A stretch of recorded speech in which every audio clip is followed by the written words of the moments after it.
Asha as a foreign student in Japan.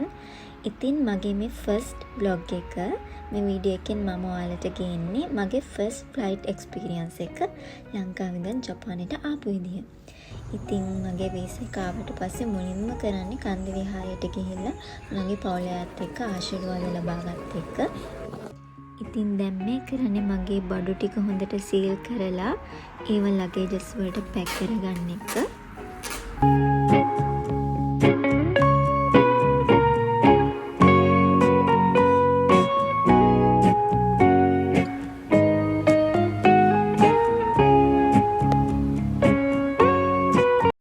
ඉතින් සේරම වැඩ ඉවර වෙලා ජපානයට එන්න තියෙන දවසත් ආවා.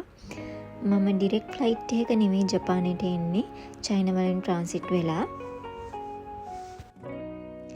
මෙතනින් යද්දි නම් මට හරිම දුකයි. මොකද මගේ පවුලේ අයව අම්මා තාත්තව අයියා අක්කව ආයේ කොච්චර කාලෙකින් බලන්න වෙයිද කියලා දන්නේ නැහැනේ.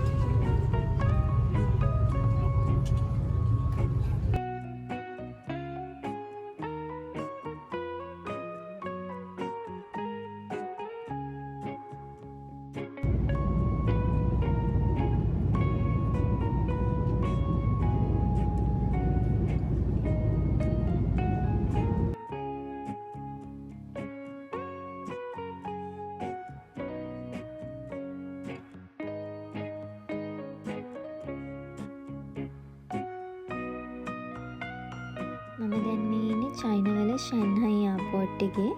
මට පැය 3ක විතර ට්‍රාන්සිට් එකක් තියෙන නිසා මම මෙතන ටික වෙලාවක් වාඩි වෙලා හිටියා.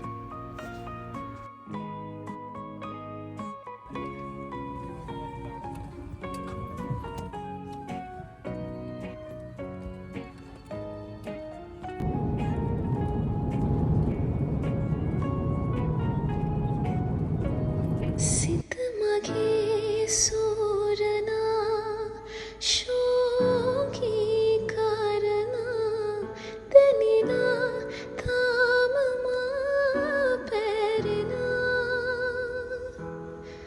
හදවතේ වැහෙනා මේ දුක් චේතනා දැනෙනවා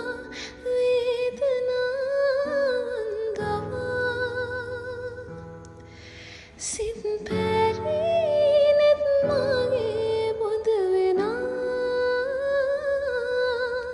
දුක් වැහි සංකාවෝ වද දෙනා අමතක වී නොයා මතක පොතේ නියා දුක පිරි ශෝක